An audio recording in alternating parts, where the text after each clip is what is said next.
Marcos capítulo 3, versículos del 1 al 6. El tema es el hombre de la mano seca. Dice así la palabra de Dios, todos juntos. Otra vez entró Jesús en la sinagoga y había ahí un hombre que tenía seca una mano y le acechaban para ver si en el día de reposo le sanaría, a fin de poder acusarle. Entonces dijo al hombre que tenía la mano seca: levántate y ponte en medio. Y les dijo: ¿es lícito en los días de reposo hacer bien o hacer mal? ¿Salvar la vida o quitarla? Pero ellos callaban. Entonces, mirándolos alrededor con enojo, entristecido por la dureza de sus corazones, dijo al hombre: extiende tu mano. Y él la extendió, y la mano le fue restaurada sana. Y salidos los fariseos, tomaron consejo con los herodianos contra él para destruirle. Una ocasión había un hombre que era mecánico llamado Morrison, pero era muy hablador. Hablaba de más y, como dicen, hablaba hasta por los codos. Estaba quitando los cilindros de un motor en el cual él estaba trabajando ahí en el taller, pero él, donde levanta la cabeza, ve hacia afuera y estaba un hombre, un cirujano de corazón muy conocido y muy famoso, que estaba parado ahí a la puerta del taller esperando que alguien le pudiera revisar su auto Mercedes. Morrison, donde él observa, le grita desde el fondo del taller donde él estaba y le dice: ¡hey, doctor! ¡Venga para acá por un minuto! El doctor, medio dudoso, al final se metió ahí entre el taller y fue a dar ahí con Morrison. Sale Morrison debajo del cofre y él se empieza a limpiar sus manos con un trapo y empieza a discutir y a argumentar ahí con el médico. Y le dice entonces, como son de burla o sarcástico: entonces, Mr. Doctor, mire, aquí el trabajo que yo estoy llevando a cabo en este auto, así como usted, yo también abro corazones, yo también quito válvulas y pongo partes nuevas, y cuando acabo queda nuevecito como si fuera de la agencia. Y una pregunta, doctor, entonces, ¿por qué es que usted recibe una gran suma de dinero y yo tan poquito? Siendo que tanto usted como yo, pues estamos básicamente haciendo el mismo trabajo. En eso el doctor se acerca hacia él y le susurra en el oído: trate de hacerlo con el motor prendido. Porque el que abre corazones, no, muérete y luego te trato, ¿verdad? No es con vida. Yo creo que, hermanos, nuestro Dios es el médico divino, es el médico de cabecera. Es el mejor médico, y que cada vez que oramos: Señor, por favor, usa a los médicos para que todo salga bien, ¿sí o no? Porque Él es el médico de cabecera. Él es el sanador, Él es el restaurador, el que hace nuevas todas las cosas. ¿Quién dice amén, hermanos? Él es el que tiene el poder. Él es un Dios de milagros, que para Él no hay nada imposible, ¿no es así? Y tal vez hoy en esta mañana usted, así como este hombre que tuvo que estrechar su mano, a lo mejor usted también tenga que hacerlo. Tal vez de la misma forma o de otra forma, en alguna necesidad que usted pudiera traer en esta mañana. Pero llegando a este caso, tal vez usted: pero pastor, yo no tengo una mano seca, pero sí tienes una bolsa seca de dinero. O tal vez no tengas una mano seca, pero sí tienes un marido no seco, sino reseco. ¿Sí o no? O tal vez no tengas una mano seca, pero tal vez tengas una matriz que el médico te ha dicho está seca y no puede dar a luz. O tal vez tengas no una mano seca, pero sí tienes un hogar, una casa seca, que vives solo o sola y te sientes solo o sola. O tal vez no tengas una mano seca, pero sí tienes un corazón seco de tristeza, tal vez, o por resentimiento, o por falta de perdón, o de amor, o falta de gozo, de comprensión, o de ánimo, de fe, de dirección, de provisión, o de trabajo, marido, dinero, aún sanidad. Tal vez tú puedas identificarte con este hombre. ¿Quiere usted que, así como Jesús pasó por Galilea, le gustaría a usted que Jesús pase por su casa? ¿Quién no quisiera eso, hermanos? ¿Quién no tiene problemas? Levante su mano. ¿O necesidades? Todos las tenemos. Unos de una manera y otros de otra manera. Porque queremos todos tener un encuentro con Jesús. Dice la palabra en Lucas 4:16 que Jesús entró al templo, dice, conforme a su costumbre, el día que era sábado, el día de la sinagoga, y se levantó a leer. Ahora, si Jesús iba a la iglesia, ¿por qué nosotros no debemos de hacerlo? Si Jesús, siendo Dios, que conocía todas las cosas, fue a la iglesia, al templo, ¿cuánto más nosotros, hermanos? Es una señal de que necesitamos del Señor y necesitamos de esta palabra para que Dios pueda guiar nuestras vidas.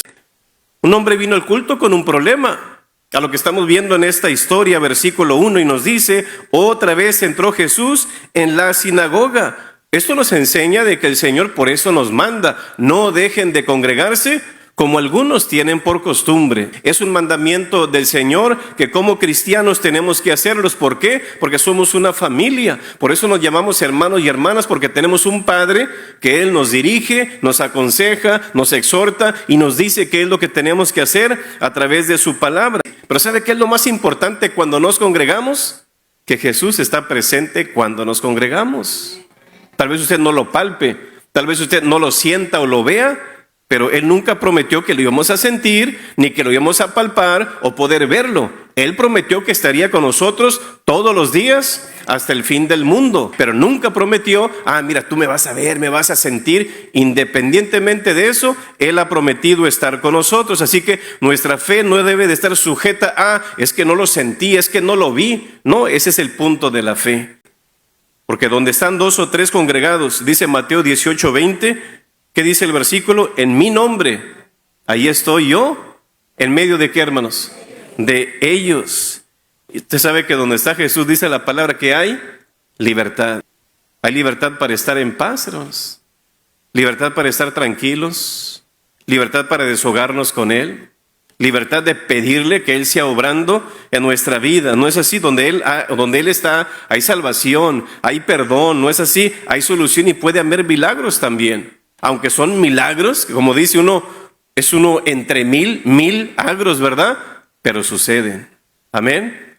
Así que, y si el hombre de la mano seca se hubiera quedado en su casa, o no, es que tengo trabajo, o es que yo estoy muy ocupado, es que tengo mucho que hacer. Es que ¿quién va a lavar vasijas? ¿Quién va a trapear? No, es que mis amigos. No, es que voy para la pulga. No, es que voy a jugar a las maquinitas. Y pues, ¿cómo? ¿Se quedó este hombre en su casa? No. ¿Qué tal si este hombre se hubiera quedado en casa porque ese día se dejó manejar por sus sentimientos, por sus emociones, o por su temperamento, por su, es que estoy cansado, tengo una flojera. Ya, aquí me quedo en la casa, acabo, ¿verdad? No, él no se dejó llevar por eso, pero si él se hubiera dejado llevar por eso, ¿qué hubiera pasado? Ahorita no estuviéramos leyendo esta historia y este hombre no hubiera recibido su milagro, pero él fue. ¿Y qué sucedió? Recibió su sanidad. Dice, no, yo no voy a la iglesia, pero voy a ir con el curandero, Marcos, su asesor espiritual. Y andan ahí algunos cristianos. Es un curandero muy bueno, pastor, y te da unas barreritas ahí con unas hierbitas y no, hombre, ¿verdad? Usted se está echando una maldición sobre su vida. ¿Sabe por qué? Porque quienes están detrás de ellos, ¿quién es? El demonio, hermanos, el demonio. Así que no los busque, busque al mero mero que se llama Jesús. Así que, hermanos, sí importa ir a la iglesia como hijos de Dios. Hay personas que solamente van a la iglesia 3 veces en su vida. ¿Sabe cuáles son esas? Cuando les echan el agua bendita al nacer, o sea, cuando los bautizan. ¿Sí ha escuchado eso, verdad? Otro es, ¿sabe cuándo? Cuando se casan. Les echan el arrocito. Y luego cuando se mueren, ¿qué les echan? La tierrita. Solamente 3 veces. Y si acaso vienen a la iglesia, ¿saben qué vienen? En una carroza. Usted decide, bueno, o me llevan a la iglesia en una carroza o voy voluntariamente. Usted decide. Así que, hoy estás aquí y aquí está Jesús. ¿Qué tal si hoy es el día de tu milagro? Pero estás aquí.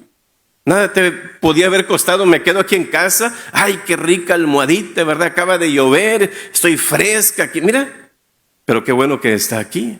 Porque hoy puede ser, ¿qué tal si hoy es la respuesta a tu oración? ¿Qué tanto le has pedido al Señor? ¿Qué tal si hoy es el día de tu sanidad?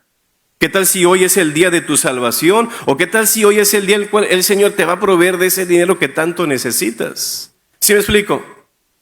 Tú nunca sabes cómo Dios va a obrar en cada reunión. Si usted ve, cada vez que Jesús fue al templo, algo bueno sucedió.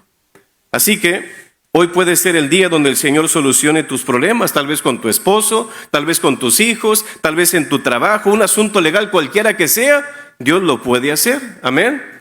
Así que tú ya llevas ventaja en esta mañana. ¿Por qué? Porque ya estás aquí. Porque estamos en la casa de Dios. Dígale a la persona que está ahí de su lado, si está dormido, dele un codazo y dígale, hoy puede ser el día.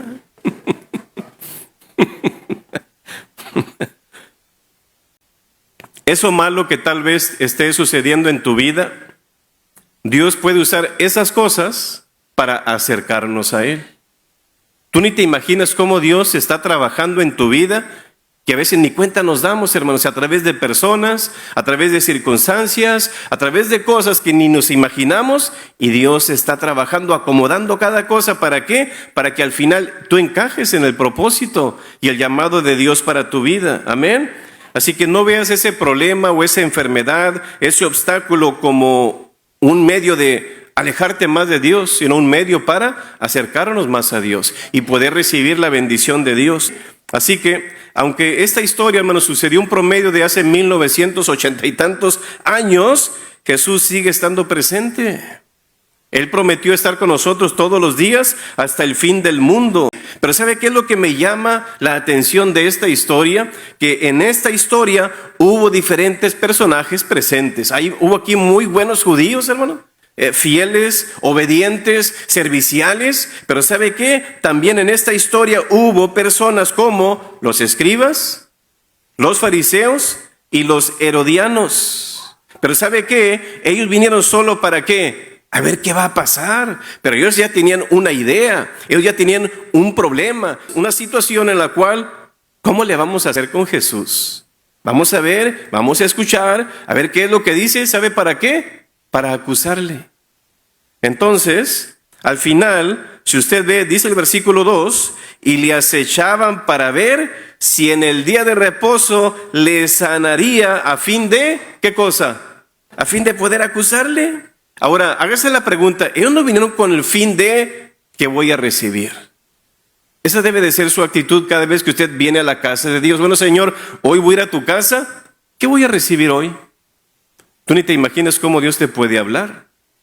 Pero vemos aquí, estas personas como los fariseos, los escribas y los herodianos, ¿recibieron ellos una bendición?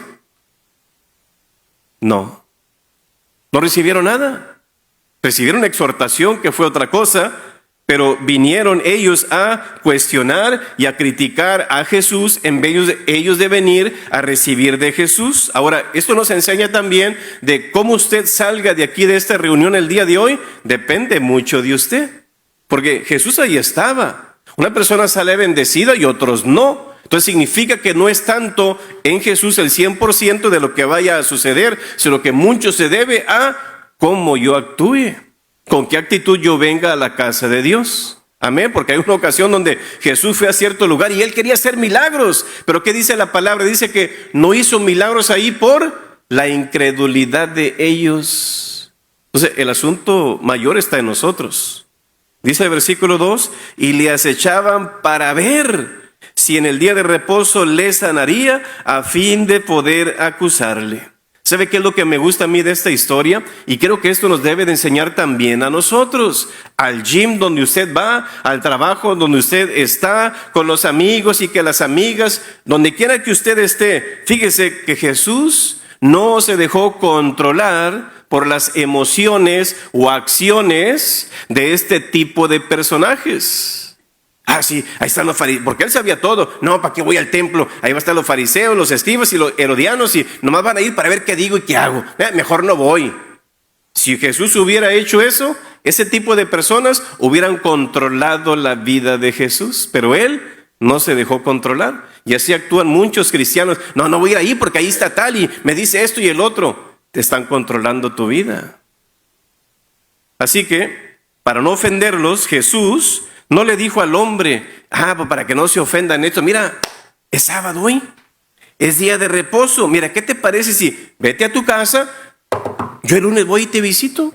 Y el día lunes yo te sano. Mira, tranquilo y listo. ¿Hizo eso Jesús? No. Jesús no tomó decisiones en base a las emociones o aún comentarios de otras personas. ¿Qué me enseña esto, hermanos? Que tú no te debes de dejar manipular por la gente.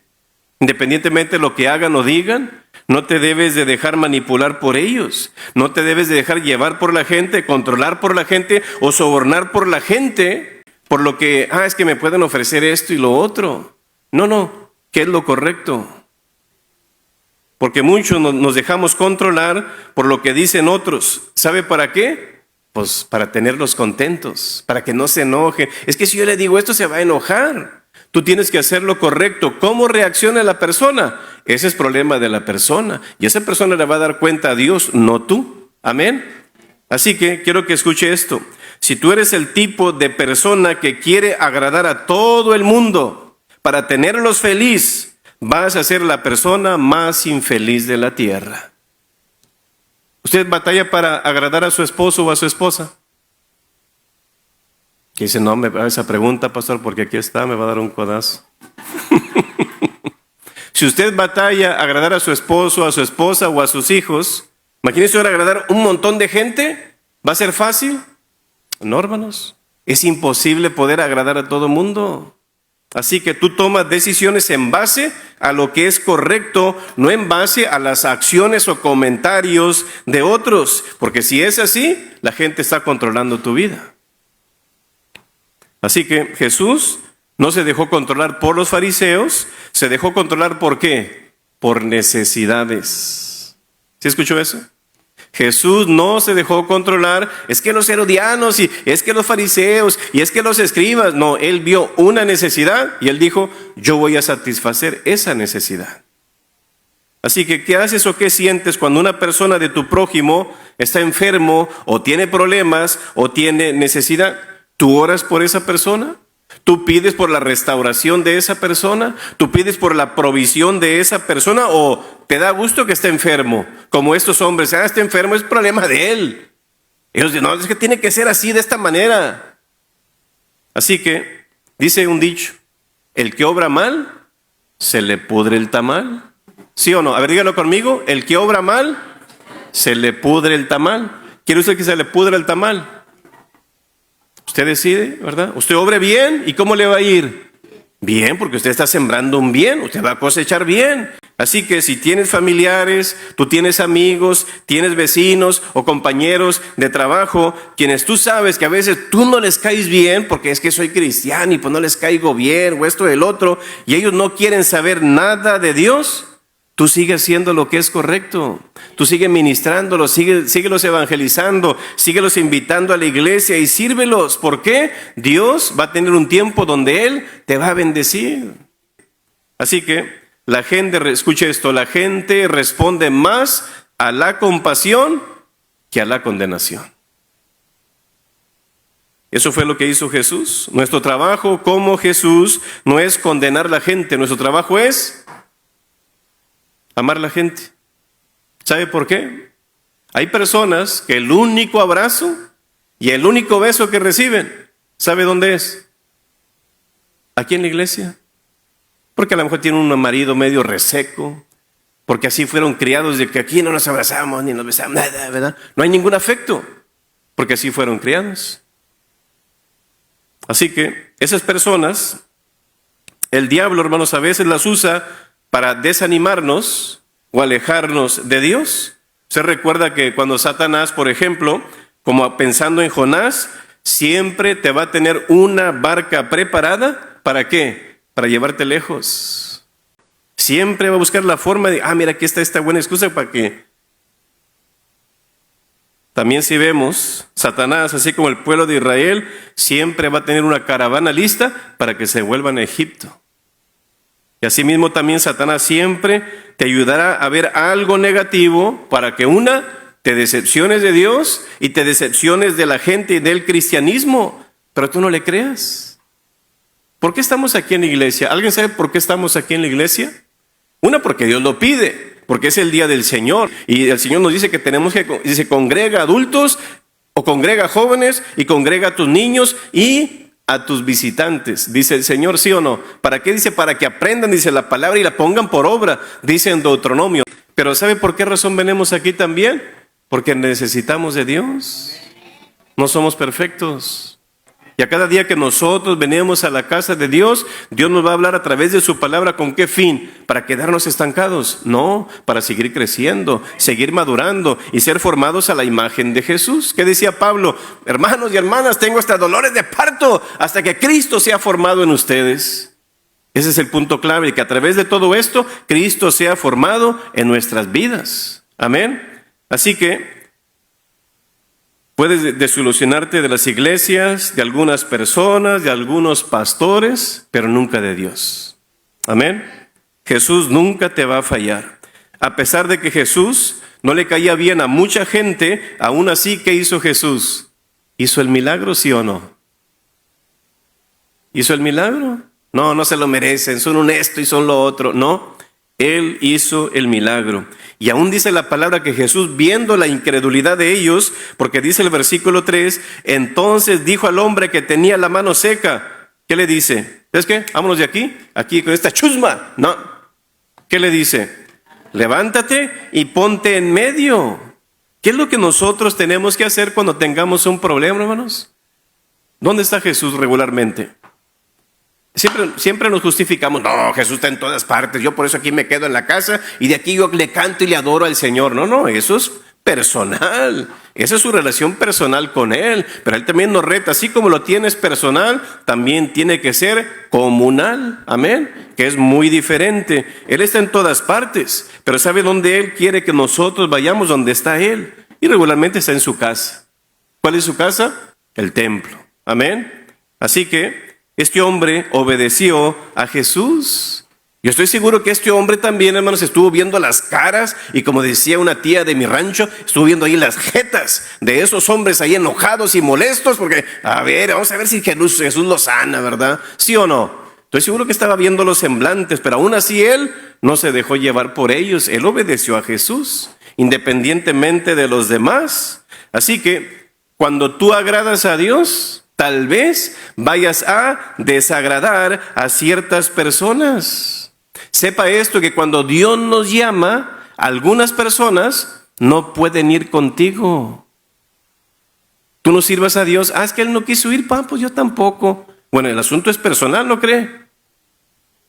Así que tal vez sea necesario abandonar ciertas personas para encajar y obedecer la voluntad de Dios. Si se ofenden, ni modo, hermanos. Es mejor encajar en la voluntad de Dios y no en la voluntad de los hombres. El hombre te va a salvar, te va a proveer, te va a cuidar, te va a salvar, te va a dar la vida eterna. No, el hombre tiene sus límites, Dios no. Así que para cumplir en el propósito de Dios y hacer su voluntad, ¿sabe qué va a hacer el diablo? Él te va a enrollar la alfombra roja para que tú camines en ese llamado y en ese propósito. No, Él te va a poner obstáculos. Y hasta te va a poner ciertas personas para que te desanimes y te desvíes. ¿Y sabe quiénes son esas primeras personas que te van a poner un obstáculo? ¿Quién cree usted que son? ¿Tu propia familia? Así que fíjate el tipo de amigos que eran los fariseos. El versículo 6 dice, y salidos los fariseos, tomaron consejo con los herodianos. ¿Contra quién? Contra el pecado. Contra aquellos que iban en contra de Jesús. No, ¿contra quién? Contra Él. ¿Y quién es ese Él? Jesús, hermanos. ¿Para qué? Para destruirle, o sea, matarle. Para ellos, hermanos, era pecaminoso que Jesús le diera la sanidad y le diera la restauración a una persona enferma en el día de reposo, pero para ellos no era pecaminoso a que vamos a matarlo. Mira, qué convenencieros, estos estaban actuando como los demócratas, ¿no es así? ¿No eran cristianos este tipo de personajes? ¿Eran solo religiosos? Un hombre fue sano y liberado de su grave impedimento que tal vez, bueno, si fuera sido a la izquierda está bien, pero con esta, pues le doy al hachazo, al machetazo, al asadonazo o a lo que sea, pues yo trabajo, pero era la derecha. Así que, a lo que vemos aquí, esta persona venía con esta carga y este impedimento, pero a ellos no les afectó en lo más mínimo. Ellos no sabían en qué condición estaba su esposa y sus hijos. Ellos estaban pensando en ellos. Es que la ley dice esto y la ley dice lo otro, pero ellos realmente estaban interpretando mal la palabra de Dios. Así que vemos aquí que no se alegraron por este hombre, ni les produjo una amistad, como que una actitud de amistosa o amistad de, sí, pobrecito, ¿verdad? Que el Señor lo sane. O ¿sabes qué? Nos conviene hacernos amigos de Jesús. Fíjate lo que hizo con este hombre, lo que puede hacer con él. Pero no, estaban enojados. Si vienes a la iglesia y no ha habido, por ejemplo, como estos hombres, y no ha habido un cambio en tu vida, tú sigues siendo el mismo mentiroso, el mismo ladrón, el mismo chismoso, el mismo borracho. ¿Qué significa esto? Eres solamente un religioso. Porque hay personas que dicen, oye, he visto un cambio en tu vida, ¿qué es lo que estás haciendo? Estoy yendo a la iglesia.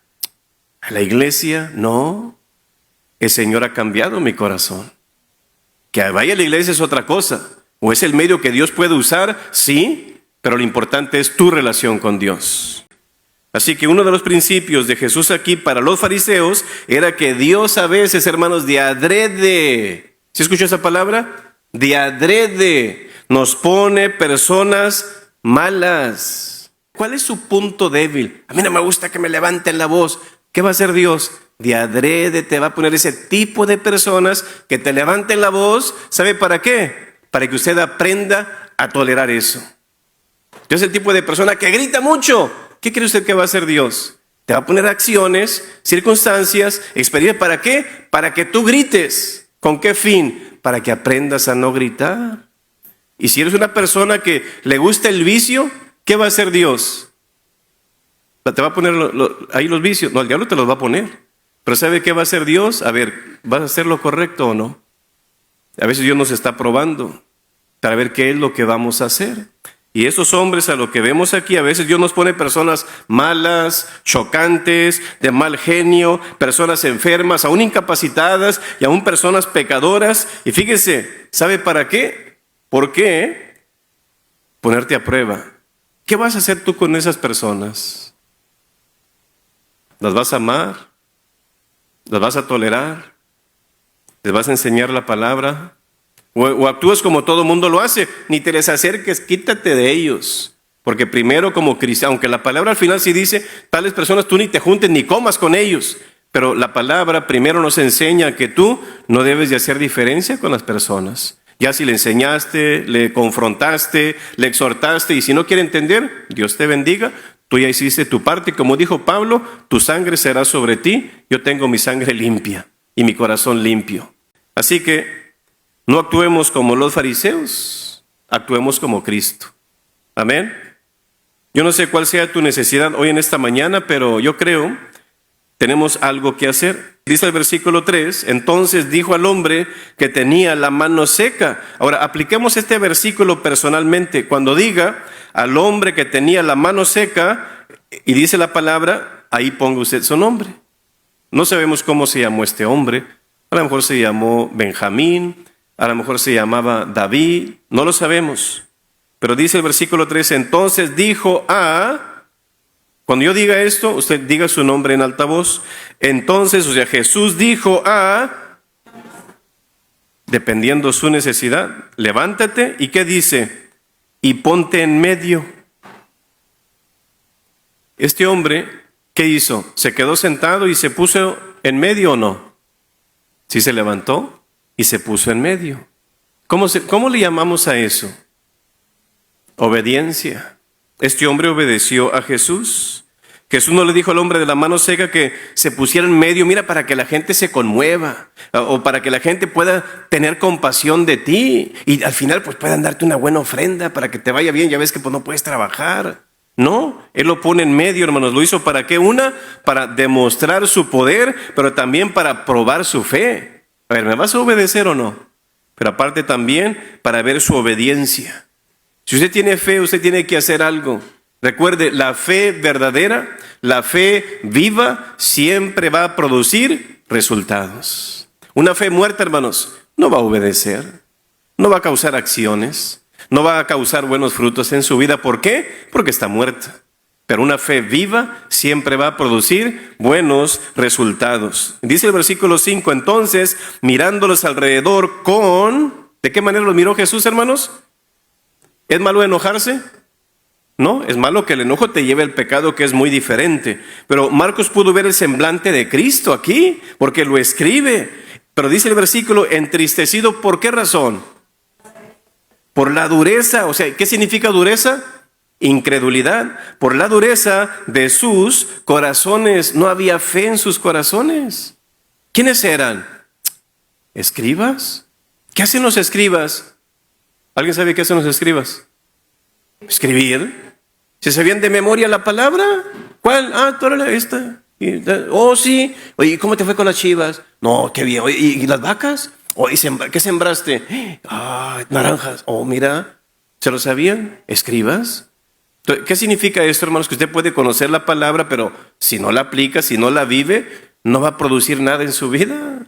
¿El diablo se sabe la palabra del diablo? No. Se la sabe mejor que nosotros. Se la citó de memoria Jesús. Así que vemos aquí que entristecido por la dureza de sus corazones. ¿Qué es lo contrario? Porque vemos aquí que el versículo que él se puso, enojó, y aparte dice entristecido. ¿Qué es lo contrario de triste? Feliz, ¿verdad que sí? ¿Cuántos quieren poner a Cristo feliz? ¿Qué necesita usted para ponerlo feliz? Tener fe a lo que vemos aquí. Obedecerlo, ¿no es así? Así que, versículo 5 dice, dijo al hombre, ahora quiero que lo lea conmigo, extiende tu mano, y él la extendió, y la mano ¿qué? Le fue restaurada, pero ¿de qué manera? Sana. Note que el único trabajo que hizo el enfermo, ¿qué hizo? No dijo nada, nomás, ¿qué hizo él? Extendió su mano. Y en cuanto a Jesús, ¿qué hizo Jesús? Tampoco nada, nomás que es lo que dice, extiende tu mano, y el milagro se hizo realidad. Usted ve aquí, no hizo ningún esfuerzo Jesús para hacer el milagro. ¿Qué significa eso? Comprueba que es Dios. Nada tuvo que hacer para que fuera realizado. No dijo nada religioso, no gritó, no decretó, no hizo nada, y el hombre fue sano. No necesitas ver evidencia tangible para saber que Dios está obrando. Tal vez las cosas, las circunstancias aún puedan ir en tu contra, como este hombre. Pero es que me está diciendo, pues ese es el punto, Señor, que lo tengo seco, pues no lo puedo extender. Momento, sí, se extiende su mano o su brazo. Así que no necesitas ver evidencia tangible para ver que Dios está obrando. Dios obra, hermanos, más allá de lo visual. Dios obra más allá de lo tangible. Más aún allá de nuestras emociones y nuestros sentimientos o lo natural. Él no necesita nada de eso. Ten fe y tú crees más allá de lo que aún puedan ver tus ojos. Ese es el punto de la fe. La mano le fue restaurada. ¿Y sabe qué me enseña esta historia? Cuando Jesús sanó al hombre enfermo, quería demostrar que para Dios, aquí uno dice que para Él no hay nada imposible, pero ¿sabe qué es lo más interesante de esto? Que Él no es indiferente al dolor humano. La gente tiene dolor, hermanos, hoy en día. Tiene problemas. Si usted supiera, hermanos, cómo hay gente sufriendo. Tú hablas con una persona, es único ese problema que tiene esa persona. Hablas con otra persona, un problema totalmente diferente, y hablas con otra, otro problema, y hablas con otra y otro problema. Pero ¿sabe qué es lo interesante de la similitud de todos ellos? Que están sufriendo. Que están sufriendo. ¿Este hombre usted cree que estaba sufriendo o no? Sí, tal vez hasta se sentía indigno, como tal vez no estaba proveyendo ni para mi familia.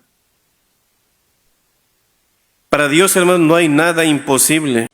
Aunque parezca como que Dios no me está escuchando, esto que yo le estoy pidiendo, Él está escuchando y Él está viendo tu necesidad. Marcos aquí no escribe cuánto tiempo este hombre estuvo orando. No lo pone. ¿Por qué? Porque para cada quien es diferente. Así que yo creo, hermanos, que lo imposible, Jesús lo hace posible. Hoy puede ser el día donde aquello que parecía estar muerto o seco puede tener vida. Amén.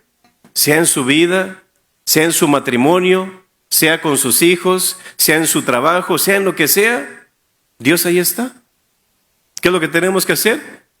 Estrecha tu mano y estrecha tu corazón hacia Él. Amén. Una ocasión, una mamá tenía en cama a su hijo enfermo de tuberculosis.